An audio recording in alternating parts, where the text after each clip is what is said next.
नमस्कार, दैनिक shift time में आप सबका स्वागत है। रश्मि शर्मा कैमरामैन शिवम भगत के साथ। इस समय की जो घर की तस्वीरें हैं, सबसे पहले हमने व्यूअर्स को कहेंगे, इन तस्वीर इस घर पर जो विजुअल्स हैं आप इन पर जरा नजरसानी कीजिए। हम शुरू से ही कल की अगर बात करें, कल भी एक स्टोरी बताई थी, अगर पुलिस चाहे तो जुर्म जड़ से खत्म हो सकता है, पर कहीं ना कहीं पुलिस की ये कहेंगे नाकामी जब सामने आती तो जनता को इस तरह का भुगतान करना पड़ सकता है। ये समय के जो विजुअल हम आपको बता रहे हैं जिस घर के, कि पुलिस की कार्रवाई ना करने पर उन आरोपियों के दिन ब दिन हौसले बढ़ते गए।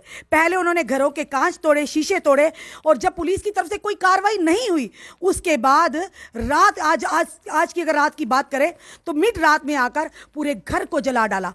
और पेट्रोल, अभी भी हम जिस घर में खड़े हैं झुलस रही आग, यानी पूरी हर घर को पूरी तरह से, घर के साजो सामान को नस्तो नाबूद का, इवन के अनाज जो देखिए ये मुंजी जिसे हम चावल निकालते हैं बाद में मशीन से करके, तो ये वहाँ पर देखिए इस पर भी आग लगाई। ये समय हम हैं पोनी चक इलाके के भगतपुर में, जहाँ पर ये पूरी घटना हुई है।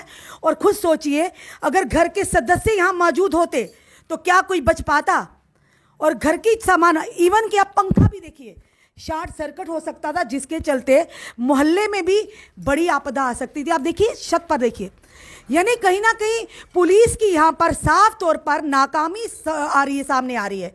बार बार इस तरह की कहानियां हम इसलिए आते हैं कि जनता जिसे पुलिस पर विश्वास है, इसीलिए जनता आज के दौर में पुलिस पे जाने से बेहतर या तो मीडिया का सहारा लेते हैं या किसी ऑर्गेनाइजेशन का सहारा लेते हैं। क्योंकि 3 तारीख की ये वारदात थी जब शीशे तोड़े गए थे, उसी समय इन्होंने पुलिस जो पोनी चक जो चौकी है वहाँ के इंचार्ज को लिखित में कंप्लेन दी थी। पर अफसोस की बात है 3 के बाद आज फिर से ये हादसा हुआ। और जहाँ पर हम आपको हालात बता रहे हैं, घर के लॉक था, ताले तोड़ के वो आरोपी अंदर आए और उनकी देखिए हौसले, ये पूरे कमरे में जहाँ खड़े हम, सिर्फ पेट्रोल फेंका हुआ है पूरे घर, इन सामान पर भी पेट्रोल है, पूरी तरह से घर को तबाह कर दिया हुआ है। और आखिर क्यों नहीं घर वाले घर पे रहते थे, जिसे इन्हें कहीं ना कहीं थ्रेट थी, यानी इनकी जान बचाने मुश्किल था। क्यों ऐसा हुआ, क्यों इनके साथ इन्हें बार बार टारगेट किया जाए, ये देखिए। यानी कि साफ तौर पर अगर ये लोग घर के कोई भी सदस्य अगर होता, ये जलकर वो भी राख हो गया होता। और देखिए ये कहीं ना कहीं पुलिस की जिम्मेदारी बनती थी कि जब इन्होंने 3 तारीख को कंप्लेन दी उस पर कार्रवाई होती, उन आरोपियों पर शिकंजा कसा जाता। कानून सबके लिए बराबर है, ये नहीं कि कानून रसूखदारों की पैरवी करता है और गरीबों को इस तरह से परेशान होना पड़ता है। इस समय घर के जो सदस्य हमारे साथ हैं और पर इस समय डर का माहौल है इस परिवार के बीच में, इनसे जानने का प्रयास करेंगे कि आखिर क्यों टारगेट किया जा रहा है, आखिर क्या वजह है। और देखिए यहाँ पर ये जो मुंजी की बोरियां भरी हुई हैं जिसे बाहर में चावल निकलता है, इंसान यही अनकाकर पेट भरता है, यानी उन जालिमों ने इस तक को नहीं छोड़ा। और देखिए हालात देखिए घर के, जब सिर्फ शीशे तोड़े गए थे, अगर पुलिस उस समय से सख्ती से कार्रवाई करती, उन आरोपियों को बुला के पूछताछ करती, तो आज इतना बड़ा हमला करने की उनकी हिम्मत ना होती। और ये हमें यहाँ पर हमें बुलाया गया क्योंकि कहीं ना कहीं पुलिस पर एक बहुत बड़ा सवालिया निशान है। कल की अगर स्टोरी बताएंगे हम, जिस व्यक्ति को मारा पुलिस उसी को कह रही है हम अंदर डाल देंगे, क्योंकि जो दूसरी पक्ष था उनका कोई डीएसपी रिश्तेदार था। इसीलिए रसूखदारों की पुलिस भी है जनाब। आज के दौर पे गरीबों की कोई सुनवाई नहीं, और इसी के चलते हम आज यहाँ पर आए दिखाने के लिए एक और पुलिस की, क्योंकि बात कहेंगे हमारे पुलिस के DGP Dilbag Singh ji, IGP Mukesh Singh ji, SSP चंदन कोहली वाकई सराहनीय कार्य कर रहे हैं, कोई दोराहे नहीं। पर इस तरह के ऑफिसर जो पूरे डिपार्टमेंट पर एक सवालिया निशान खड़ा करते हैं, क्योंकि वर्दी तो पहनी है पर कहीं ना कहीं वर्दी की गरिमा को भूल चुके हैं। अगर इस घर के परिवार के एक सदस्य की भी जान जाती या उन पर कुछ होता तो खुद बताइए, क्या यहाँ की जो पोनी चक की जो चौकी है, चौकी इंचार्ज है, वो जिम्मेदारी उठाते? यहाँ का पुलिस जो अधिकारी वो जिम्मेदारी उठाते? ये बड़ा सवाल है। चलिए घर के सदस्यों से बात करते हैं। अंकल जी थोड़ा ना आती है दोस्तों पहले। संपूर्ण कुमार। अंकल जी एक के पूरी वारदात हुई, तुम दसो खुलिए दसो कौन लोग हैं जेडे बार बार तुझे जान दे मारने की कोशिश कर रहे थे, कारगी जलाई दिया, आखिर की गल है, तुझे की टारगेट किया जा रहा है? ये सर दही ਚੱਕ ਦੇ ਸੁਭਾਸ਼ ਸਿੰਘ ਉਹਦੇ ਕੁੜੀ ਨੇ ਮੇਰੇ ਯਾਦ ਤੱਕ ਨਾ ਕੱਲ ਸਾਦੀ ਕੋਰਟ 'ਚ ਤੁਹਾਡੇ ਮੁੰਡੇ ਕਨੇ ਵਿਆਹ ਮੇਰੇ ਮੁੰਡੇ ਕਨੇ ਵਿਆਹ ਕੀਤਾ ਉਹਨੇ, ਤੇ ਸਰ ਉਹ ਉਹਦੇ ਡਾਕੂਮੈਂਟ ਪਜਾਦੇ ਪੁਲਿਸ ਸਾਨੂੰ ਤੰਗ ਕਰਾ ਦੀ ਸੀ। ਚਲੋ ਪੁਲਿਸ ਤੰਗ ਕਰੇ ਤੇ ਚੌਕੀ ਫਿਰ ਗਏ, ਚੌਕੀ ਅਫਸਰ ਆਖਾ ਤੂੰ ਘਰ ਨਹੀਂ ਜਾਵੇ, ਇੰਨੇ ਚਿਰ ਬਾਹਰ ਰਹੋ ਤੁਸੀਂ ਜਾਣ ਦਾ ਖਤਰਾ ਹੈ। ਕੁੜੀ ਮੁੰਡਾ ਬਾਲਗ ਹੈ ਹਾਂ ਬਾਲਕ ਬਾਲਕ ਉਹਨੇ ਆਪਣੀ ਮਰਜ਼ੀ ਕਨੇ ਵਿਆਹ ਉਹਨੇ ਆਪਣੀ ਮਰਜ਼ੀ ਤੁਸੀਂ ਕੋਈ ਪਤਾ ਨਹੀਂ ਨਾ ਸਾਨੂੰ ਕੋਈ ਪਤਾ ਨਹੀਂ ਫਿਰ ਉਹਦੇ ਵਿੱਚ ਕਿਸ ਨੇ ਪਤਾ ਚੱਲਿਆ ਤੁਸੀਂ ਕਿ ਉਹਨੇ ਵਿਆਹ ਕਰ ਲਿਆ ਇਹ ਸਾਰੇ ਸਾਨੂੰ ਪਤਾ ਚੱਲਿਆ 24 ਤਰੀਕ ਠੀਕ ਹੈ 24 ਤਰੀਕ ਜਦੋਂ 24 ਮਾਰਚ ਕੀ ਪਤਾ 24 ਮਾਰਚ ਵਿੱਚ ਪਤਾ ਚੱਲਿਆ ਕੁੜੀ ਦੇ ਭਰਾ ਨੇ ਫੋਨ ਕੀਤਾ ਮੁੜੇਗੀ ਮੁੰਡਾ ਘਰ ਖਾ ਹੈ ਗੁਲਸ਼ਨ ਸਾਡੀ ਕੁੜੀ ਗੁੰਮ ਹੋਈ ਹੈ ਤੂੰ ਕਿੱਥੋਂ ਆਖਾ ਮੈਂ ਘਰ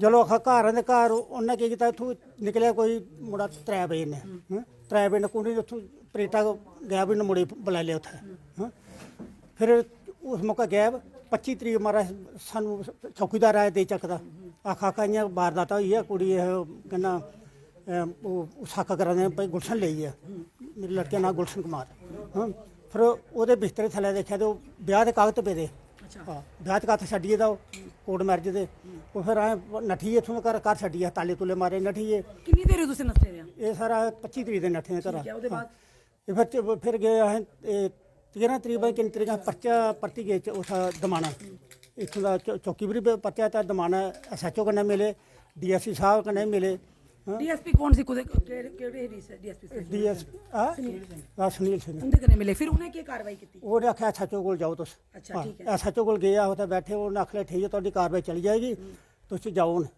ਕਾਰਵਾਈ ਕਰਦੇ ਆ ਇਹਨੇ ਸਰ ਕਾਰਵਾਈ ਕੋਈ ਨਹੀਂ ਕੀਤੀ ਅਗਰ ਪਹਿਲਾਂ ਕਾਰਵਾਈ ਕਰਦੇ ਤੇ ਨੁਕਸਾਨ ਨਹੀਂ ਹੁੰਦਾ ਜਾਂ ਸਾਨੂੰ ਆਤੇ ਘਰ ਜਿਹੜੇ ਸ਼ੀਸ਼ੇ ਤੋੜੇ ਉਸ ਲਈ ਉਹ ਕਿੰਨੀ ਤਰੀਕੇ ਤੋੜੇ ਤੁਹਾਡੇ ਸ਼ੀਸ਼ੇ ਇਹ 3 ਤਰੀਕ ਤੋਂ ਫਿਰ ਤੁਸੀਂ ਪੁਲਿਸ ਸਾਰਿਆਂ ਕੋਲ ਗਏ ਐਸਐਚਓ ਡੀਐਸਪੀ ਕੋਲ ਗਏ ਪੋਨੀ ਚੱਕ ਵੀ ਗਏ ਉਹਦੇ ਬਾਅਦ ਉਹਨੇ ਕੀ ਕਾਰਵਾਈ ਕੀਤੀ ਉਹਨੇ ਕੋਈ ਕਾਰਵਾਈ ਨਹੀਂ ਕੀਤੀ ਹੈ ਤੁਸੀਂ ਉਦੋਂ ਦੇ ਘਰੋਂ ਬਾਹਰ ਹੀ ਹੋ ਆ ਘਰੋਂ ਬਾਹਰ ਆ। ਫਿਰ ਅੱਜ ਕੀ ਹੋਇਆ ਦੱਸੋ ਸਵੇਰੇ ਅੱਜ ਇਹਨੇ ਰਾਤੀ ਦੀ ਅਗਲਾ ਜਿਹੜੀ ਘਰ ਆਣੀਆਂ ਤਾਲੇ ਤਰੋੜੀ ਹੈ ਮੇਰਾ ਉਸ ਲਾੜੀ ਮੇਰੇ ਦੇ ਗਹਿਣੇ ਪਏ ਦੇ ਦੋਨੇ ਨੂੰਹੇ ਗਹਿਣੇ ਪਏ ਦੇ ਇਹ ਸੰਦੂਕ ਚੁੱਕਿਆ ਨਿਕਲੀ ਉਹ ਅੰਦਰ ਪੂਰਾ ਵਿਆਹ ਦਾ ਕਹਿੰਦਾ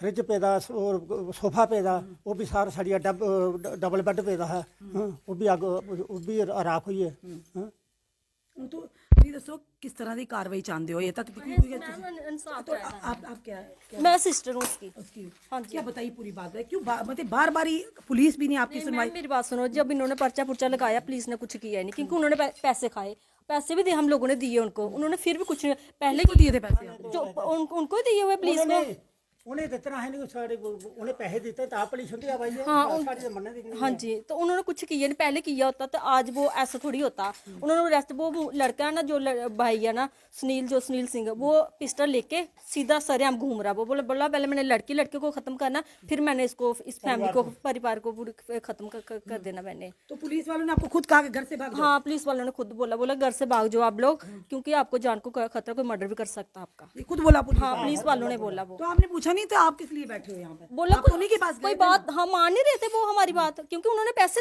दिए हुए हैं उन्होंने पैसे दिए उनकी बात ही वो मान रहे हमारी बात तो वो को सुन नहीं रहा था वो भाभीियों के गहने थे 22 तोला सोना था पापा के डॉक्यूमेंट्स सारे वो सारी छोटा ट्रंक उठा के लेके चले गए लाया भी जो राख कर दिया उसके बाद उठा के भी ले गए उठा के क्या क्या ट्रंक लिया हाँ छोटा ट्रंक उठा के बाहर निकाल लिया घर को आग लगा दी उन्होंने ऐसे किया उन्होंने अब क्या कहना चाहोगे जो DGP Jammu IGP Jammu SSP Jammu जो आपको सुन रहे हैं क्या हमें उनसे इंसाफ चाहिए इनको पूरी फैमिली को अरेस्ट करना चाहिए हमें यही इंसाफ चाहिए क्योंकि आज इन्होंने जगह कल को कुछ भी कोई घर पे होता तो ये तो जला ही देते तो ये तो छोड़ते नहीं थे इसी डर के मारे घर वाले बाहर चले गए थे जी आपको पता था जब शादी करी आपको पहले पता था कुछ नहीं पता हाँ उस लड़के के पहले भी केस लगे हुए वो मुंह बांध के आता है वो ऐसे सीधा क्योंकि लोग डरते हैं उसके सीधे फट लगाता है वो बंदे को सिर वही तो मैं पूछना चाहती हूँ इतना मोहल्ला है फिर भी हमने आगे पीछे देखा है घर है तो जब ये इस तरह की चीजें करते हैं उन्हें कोई रोकता नहीं है नहीं डरते सब लोग डरते लोग उससे तो उससे हाँ लोग डरते इतना डर है उनका इतना खौफ हाँ क्योंकि लोगों को इतना तो पुलिस का भी डर नहीं जितना इनका डर लेकिन गुंडों का डर है ना लोगों को पुलिस का कम डर है गुंडों को ज्यादा डर है लोगों को क्योंकि वो हथियार वगैरह लेके हाँ हथियार लेकर पिस्टल सर हम लेके घूम रहा है हमने पुलिस वालों को बताया भी पिस्टल लेके घूम रहा है कुछ करो उन्होंने कुछ भी नहीं किया बोले नहीं आप साइड पे हो जाओ कितनी देर तक साइड पे रहना था पहले मुझे ये बताओ आप बिल्कुल तो यहाँ पे अब जो ये हादसा हुआ सुबह उसके बाद पुलिस आई यहाँ पे हाँ पुलिस आई थी लेकिन जो चौकी अफसर पता नहीं कौन आया था मैंने उसको बोला वो भाग के चले गए उन्होंने बात सुन बोले पता नहीं कौन करेगा वो आएंगे ऐसे करके वो भाग गया वो उन्होंने कुछ देखा भी नहीं बात तक नहीं सुनी उन्होंने हमारी चले गए वो आंटी तुसके लगना मम्मी है दी कितना मुश्किल है आंटी जी कि देखो बेटा थोड़े बेटे ने तो शादी करी ले पर भुगतान तुसें ही करना पैंदा देखा जाए तो कुड़ी मुड़े दी दोनों दी मर्जी कने तुस कहंदे मैं नहीं पता फिर ਕੁੜੀ ਵਾਲੇ ਮੁੰਡੇ ਵਾਲੇ ਕੀ ਭੁਗਤਣਾ ਪੈਂਦਾ? मैडम जी मैं अनपढ़ मिगी इस गल्ला कोई पता नहीं, मैं कोई फोन नहीं चलाई सकती किश नहीं, मेरा सा कल्ली कोठी है, मैं इस गल्ला पता नहीं बाहर बच्चे केह् आपूं बिच्चें दा होंदा ते केह् नेईं होंदा। बिल्कुल ठीक है, मैं ਮੁੰਡਾ ਕੀ ਕਰਦਾ ਤੁਹਾਡਾ? मुड़ा मेरा बेचारा ही गड्डी चलांदा हा हाँ, ते हून असेंगी केह् पता बाहर बच्चे आपूं बिच्चें केह् करा दे न केह् नहीं करे, इस गल्ला सानूं कोई आप जरा देखिए, यहाँ पे दिखाना चाहेंगे, ये किचन है, ये किचन के अंदर के भी हालात देखिए। यानी उन लोगों ने पूरी प्लानिंग के साथ आए थे कि जो भी यहाँ पर है पूरी तरह से तोड़ के आग लगा के राख कर देना। और सबसे बड़ी बात कि कहीं ना कहीं चलिए ये तो नुकसान किया, उसके बाद चोरी के इरादे से भी आए थे। ये देखिए वाच वेचन। और आज के दौर में, इस महंगाई के दौर में, एक घर को बनाना कितना मुश्किल है। और वही व्यक्ति देखिए, आप देखिए ये ताले वाले तोड़ के मशीन तोड़ दी हुई है, यानी इस तरह की ओपनली गुंडागर्दी। और कहीं ना कहीं इस गुंडागर्दी पर लगाम पुलिस कसती पर अफसोस की बात है, पुलिस की हर जगह कहीं ना कहीं, अगर पुलिस ये नहीं कहेंगे सराहनीय कार्य भी हो रहा है, पर जहां पर पुलिस की ढील होती है वहां इस तरह से आरोपियों के हौसले बुलंद होते हैं। और सवाल मेरा बार बार वही रहेगा, अगर इन परिवार की किसी की जान चली जाती तो क्या पुलिस जिम्मेदारी उठाती? चलिए, समय कॉर्पोरेटर भारद्वाज जी हैं। भारद्वाज सर, क्या कहना चाहेंगे पूरी वारदात को देखते हुए? और एक सवाल आपसे भी करेंगे, लड़का लड़की जब शादी करते हैं तो हमेशा लड़के के घर वाले ही भुगतान करते हैं। शायद हमारी ये बात किसी को कड़वी भी लगती होगी। और ये भी बताया जा रहा है कि लड़का लड़की बालिग है, दोनों की मर्जी से हुए हैं, तो ऐसे कानून नहीं क्योंकि जो लड़के वालों को ही भुगतान उसका करना पड़े? देखिए, मैं कॉर्पोरेटर 72 वार्ड शहजादपुर, ये जो वारदात हुई है ये मेरे रिलेटिव हैं। और मैं सुबह से जहाँ पे पहुँचा हूँ, जब मुझे पता चला है मैंने SHO को भी फ़ोन किया है, और चौकी अफसर तो मुझे देख करके ही भाग गया जहाँ से। देखते देखते मैंने लड़के को भी भेजा कि वापस आओ, इनसे मैंने कुछ बात करनी है, लेकिन वो नहीं आए। लेकिन ये जो आपने मैरिज की बात की है, ये लड़की लड़के ने मैरिज की है, मैं मानता हूँ। मैं आज तक अपने पूरे भारत का इतिहास है कि कोई भी ऐसा माई का लाल पैदा नहीं हुआ जो किसी की लड़की को जबरदस्ती ले जाए। बिल्कुल सर। यानी कि गवर्नमेंट को सब पता है कि लड़की अपने यानी कि कारण गई है, उसको यानी कि सेल्फ उसने अपनी मर्जी से ब्याह किया है, शादी की है। मैं नहीं बोलता कि ऐसा हो सके कि लड़का यानी कि बहुत बड़ा यानी कि वो था, उसने यानी कि लड़की को अपने घर से, उनके घर से उठाया और वो ले गया। ऐसा कोई केस हो ही नहीं सकता, पैदा ही नहीं हो सकता। ये बड़े बड़े गवर्नर साहब हैं, जो हमारे चीफ मिनिस्टर हैं, या DGP साहब हैं, सबको पता है कि ऐसा कोई केस नहीं हो सकता कि लड़की के बिना कोई कार्रवाई हो। वो है मैरिज की बात, वो लड़की लड़के ने शादी की है, वो उनका काम है। लेकिन ये पिछले 3 तारीख को यानी कि 2 तारीख रात को इन्होंने कार्रवाई की कि आकर के ये जो शीशे वगैरह हैं ये तोड़ दिए, वाश बेसिन तोड़ दिया, वॉशिंग मशीन तोड़ दी, पूरे घर को नुकसान कर दिया। लेकिन उस वक्त ताला नहीं तोड़ा था।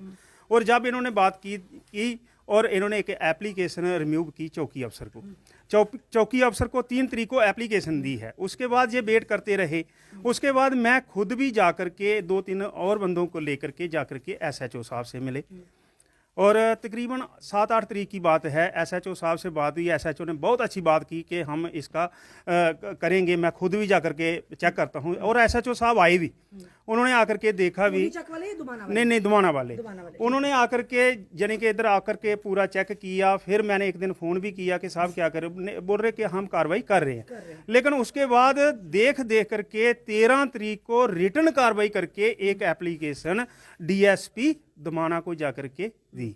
उसके बाद भी आज 17 तारीख को हो गई है, लेकिन पुलिस ने कोई भी निर्णय नहीं लिया। आपका कहने का अगर कार्रवाई की होती तो आज ये घटना होती? अगर ये कार्रवाई पहले से की होती, जैसे उस पर FIR दर्ज कराई है, और 3-4 लड़के और भी हैं, उनका मुझे पता नहीं, इन घर वालों को पता है। इन्होंने कहीं लड़के इनके इधर ही थे, उन्होंने पूरा उनकी पहचान की है और चौकी में जाकर के उसके बयान भी दिए हैं कि ये लड़के हैं। CCTV फुटेज है जिसमें उन लोगों के चेहरे आए हों या उन लोगों की कोई गतिविधि आई हो? CCTV है ना, ये जो चौक में लगी है, ये तो पुलिस का काम है ना। अगर हम जाएंगे, हम तो सिर्फ देख सकते हैं किसी दुकानदार को जाकर के, लेकिन हम निकाल नहीं सकते। लेकिन ये पुलिस का काम था, इधर पट्टे में यानी कि कैमरे लगे हैं, इधर चौक में जाकर के कैमरे लगे हैं, ये पुलिस का काम बनता है कि हम इधर से इसका प्रूफ निकालें। लेकिन ऐसी वारदात कोई नहीं हुई, और आज इतनी बड़ी वारदात हुई है, मुझे लगता है कि अभी भी पुलिस ने कोई संज्ञान नहीं लिया होगा। मुझे नहीं लगता कि इन्होंने जाकर के सीसीटीवी कैमरों को जाकर के चेक किया हो। लेकिन अफसोस इस बात का है कि इतनी वारदात होने के बाद भी यानी कि कोई भी संज्ञान नहीं लिया जा रहा है। मैं आज तो परेशान हूं, और काफ़ी हमारे रिश्तेदार भी होकर के गए हैं और मीडिया वाले भी काफ़ी आए हैं, और मैं इसकी वजह से आज बिजी रहा, और मैं सुबह से लेकर के इधर ही हूं। कल तो मैं सभी जाकर के अफसर को मिलूंगा, डीजीपी साहब से भी मिलेंगे, आईजी साहब से भी मिलेंगे। हाँ जी, मैं पर्सनल भी जाकर के मिलूंगा, एप्लीकेशन जाकर के देंगे कि साहब ये तो यूपी से भी ज़्यादा बढ़कर के काम हो गया है। मैं ऑल इंडिया में घूमा हूँ, बिहार में गया हूँ, यूपी में गया हूँ, लेकिन ये जो वारदात है ये तो यूपी से भी बढ़कर के वारदात है। अगर अंदर यानी कि कोई सोया होता, जहाँ गलती से इधर ही रह रहा होता, तो इसका मतलब है ये रात को मर्डर कर देते उसका। अभी तो भगवान का शुक्र है जीवित है, तो अब बोलने वाले बने हैं, तो किसी ने गवाहियां देनी थी। यानी कि शुक्र इस बात का है कि इस घर में था कोई नहीं। पर सर अफसोस की बात है, आगे पीछे लोग रहते हैं, मोहल्ला है, तो कोई भी नहीं इस तरह की आज के दौर में सामने आता या मदद करता, कोई आवाज उठाए मिलकर। देखिए, ये बाज इसलिए नहीं उठाते हैं, जो भी आकर के आवाज उठाएगा पुलिस उसी को हिरास करना शुरू कर देती है। पुलिस इसको 10 बार चौकी में बुलाएगी, थाने में बुलाएगी, फिर कोर्ट में केस जाएगा। हर आदमी सोचता है मैंने क्या लेना है। जब एक इंडिविजुअल पर्सनल जिनका घर है वो जाकर के चौकी में जाकर के बयान लिखा रहे हैं कि हमने जे आदमियों को देखा है, अगर फिर भी पुलिस कार्रवाई नहीं कर रही है, और फिर पुलिस आकर के पूछती है मोहल्ले में, तो मुझे नहीं लगता कि कोई आदमी बताए कि हमने इस आदमी को देखा है। कभी भी कोई किसी गुंडे का नाम नहीं लेता है, क्योंकि डर की वजह से। इतना पुलिस का डर नहीं होता है कि जितना गुंडों का डर होता है, क्योंकि वो भी तब जबकि पुलिस कोई कार्रवाई नहीं, उन पर शिकंजा नहीं कसती, तो उनके हौसले बढ़ते जा रहे हैं। आप DGP Jammu, IGP Jammu, SSP Jammu, LG महोदय से क्या कहना चाहेंगे? मैं इन सब से अपील करता हूं कि ये जो वारदात हुई है, जा तो आप स्पॉट में आकर के इस चीज़ को चेक करें, जा अपने जो सीनियर अधिकारी हैं उनको इस जगह पर मौके पर आकर के भेजें, और जो भी इसमें शामिल हैं उनको सख्त से सख्त कार्रवाई की जाए। और ये जो नुकसान हुआ है, लाखों रुपए का नुकसान है। घर के अंदर जाकर के आपने देखा है, नीचे जो फर्श है वो एक किस्म का उबल गया है, फर्श बिल्कुल खत्म हो गया है, और ऊपर से ये जो लेंटर है, लेंटर बिल्कुल डैमेज हो गया है। और जितनी भी वायरिंग की हुई है, 50-60 हज़ार रुपये की वायरिंग की है, वायरिंग बिल्कुल खत्म हो गई है, यानी कि इलेक्ट्रिक सिस्टम जो है वो बिल्कुल खत्म हो गया है। घर को इन्होंने बिल्कुल ऐसे शमशान घाट बना दिया है, यानी कि कम से कम 25-30 लाख रुपए का नुकसान करके गए हैं। और मैं गवर्नर साहब से, डीजीपी साहब से अपील करता हूं एज ए कारपोरेटर के नाते कि इस घर का जो भी नुकसान हुआ है उसको तुरंत जल्दी से जल्दी इस कार्रवाई को देखें। और जय हिंद, जय भारत। सर धन्यवाद। चलिए चौकी अफसर पोनी चौकी ऑफिसर, उनसे रतन जी से बात करते हैं। सुबह से कम हमने 10 बार कॉल किए, तो शायद वो ज़्यादा ही कुछ बिजी हैं, क्योंकि वर्दी उन्हें मिली है जनता की सेवा के लिए, पर लगता है वो सेवा से बेटर किसी और काम में बिजी हों, क्योंकि बार बार हमने कॉल किया इसी केस के रिगार्डिंग उनसे बात करने के लिए। फिर हम कोशिश करते हैं बात करने की, अगर नहीं होगा तो यहाँ से गुजरते हुए हम चौकी में भी जाकर उनसे बात करेंगे। सर कम से कम फ़ोन तो पिकअप करना चाहिए। अब देखिए सुबह से हमने, हमारे पास डिटेल है, कम से कम भी 10 बार फ़ोन किया, फिर से हम कर रहे हैं, पर शायद चौकी अफसर जी को कोई जनता को एंटरटेन करने की इनकी जिम्मेदारी नहीं है। तो खुद सोचिए, हमारा अगर फ़ोन नहीं उठा रहे हैं तो आम जनता का कहाँ से उठाएंगे? क्या वाकई ऐसे ऑफिसर, ये देखिए आपके सामने की बात है, और ये पहली बार नहीं, हमारे पास डिटेल बड़ी है। खुद सोचिए, यहाँ पर हमारी जनता आप डिसाइड करिए, आज इनके साथ कल किसी आपके परिवार के साथ भी ऐसा हो सकता है। तो खुद सोचिए यहाँ पर पुलिस की क्या भूमिका रहनी चाहिए, ये बड़ा सवाल है। कल हमने बताई थी अरनिया की स्टोरी, किस कदर उस भाई को पीटा गया था बुरी तरह से, जिसके 8 टांके सर पर आए, बाजू तोड़ी गई थी, और उनको उनकी शील्ड करने के बजाय, उनकी मदद करने के बजाय उन्हें ही हरास किया जा रहा था। ये है आज के दौर में वर्दी का रंग। सबकी बात तो नहीं हम करेंगे, पर यह है जो लोग वाकई वर्दी पहन के वर्दी की गरिमा को भूल चुके हैं, हम पुलिस के आला अधिकारियों से निवेदन करते हैं या तो उन्हें कहीं ना कहीं ऐसी जगह पर बिठाइए ताकि उन्हें पता चले कि वाकई नौकरी होती क्या है, वर्दी की गरिमा क्या होती है। आज बताइए जो परिवार परेशानी के आलम में है, अगर इन्हें कुछ हो जाएगा तो अल्टीमेटली जब जनता को परेशानी आएगी तो किसके पास जाता है? पुलिस स्टेशन के, पुलिस चौकी या पुलिस स्टेशन। तो बेटर है ऐसे पुलिस चौकी ही बंद कर देनी चाहिए, पुलिस स्टेशन ही बंद कर देनी चाहिए। करने दीजिए जनता को खुद ही फैसला फिर। यानी ऐसे किसी की जान चली जाती, जिम्मेदारी आप उठाते क्या? जो आपने कहा कि घर से भाग जाइए, क्यों नहीं? जब आपने 3 तारीख को इनको एप्लीकेशन दी, 13 को दी, उसके बावजूद भी आप लोगों ने उन आरोपियों पर शिकंजा क्यों नहीं कसा? अगर कसा होता, इस कदर उनके हौसले बुलंद नहीं होते और इस तरह से बर्बादी इस घर की वो ना करते। हमारी जनता, आप डिसाइड करिए, क्या लगता है आपको कि वाकई पुलिस अपना काम निष्पक्षता से कर रही है या आज भी भाई भतीजा और रसूखदारों की पैरवाई जो पुलिस करती है? अपने कमेंट में सुझाव हमें जरूर दीजिए। इस वीडियो को जितना हो सके शेयर कीजिए। जुड़े रहिए हमारे साथ अगले अपडेट के लिए। जय हिंद, जय भारत।